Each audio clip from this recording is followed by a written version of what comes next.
To the Governor of Nairobi, Johnson Sakaja, your actions today do not make you strong. Hurting others does not give you power. It reveals your weakness. It reveals your fear. It reveals your utter lack of respect for the rule of law. And we will not allow fear to win. I want to tell you clearly that you've hurt so many people, but the goons that you've hired today at the CBD to hurt people during demonstrations, and we will not take it lightly. Thank you, ladies and gentlemen. I'm Babu Owino, Member of Parliament for Embakasi East constituency. I stand before you today not just as a voice of concern, but as a citizen who is deeply outraged by the senseless violence we are witnessing. The recent attacks by goons on innocent people are not just cowardly. They are a direct assault on the values we hold dear as a society. The value of peace, value of dignity, and justice. Let me be clear today with what is happening in Nairobi at the CBD. There is no place for violence in a civilized society. No ideology, no agenda, no grievance justifies raising a hand against another human being. These goons, these thugs are not heroes. They are criminals and they must be treated as such. We cannot and will not remain silent when our fellow citizens are beaten, harassed, and intimidated. Silence in the face of such brutality is complicity. It is our moral duty to speak up, to demand accountability, and to ensure that those responsible are brought to book. I also take this opportunity to condemn the senseless killing of one innocent protester at the CBD today by a police officer. An officer whose responsibility is to protect lives and to protect property. But instead, these officers resorted into taking lives. I want to condemn this with the contempt it deserves. And I want to warn this officer, having known very well what is happening in this country, that his own boss is going to be charged for murder.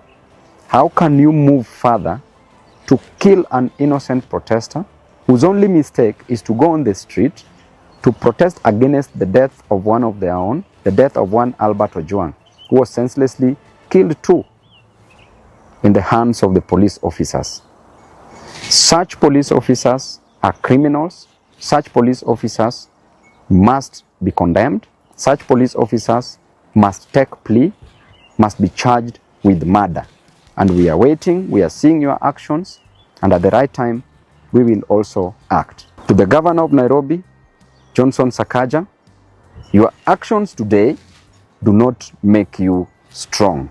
Hurting others does not give you power. It reveals your weakness. It reveals your fear. It reveals your utter lack of respect for the rule of law.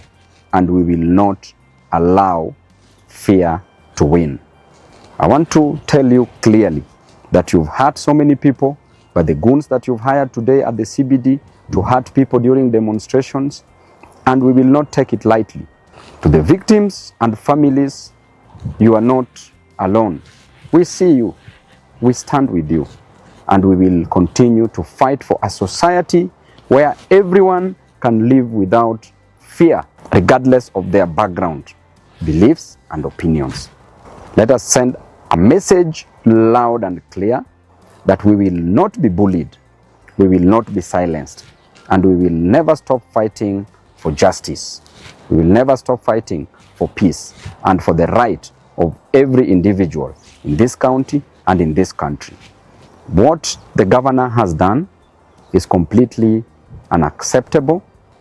I condemn it strongly, and I believe that he can do better. When he was campaigning, he used to say that siasa bila chuki, siasa bila vita. But now, what are we seeing in Nairobi? A disorganized county, a county that should be organized instead of being antagonized by the governor. with the help of the government.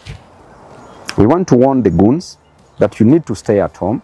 When people are peacefully demonstrating against the death of one Albert Ojwang that was so gruesome, a death that every Kenyan condemned, you come and you start dancing on the grave of the dead by trying to intimidate fellow Nairobians, fellow Kenyans who are fighting for justice. I want to say that you are criminals and you must be dealt with accordingly. And therefore, Nairobians, do not fear. We are with you. We will stand by your side. We will fight by your side. As Babu Owino, I will always be by the side of the people. God bless you and thank you all. Thank you for choosing David Wafula as your primary news platform. We put countless hours in research, recording, and editing. By showing up each and every day to watch our videos, you encourage us to generate more videos for the viewers. We are on a mission to inform, educate, and build a better tomorrow. To our thousands of followers in a world full of presidents, kings, and queens, you are the real gem. Adios.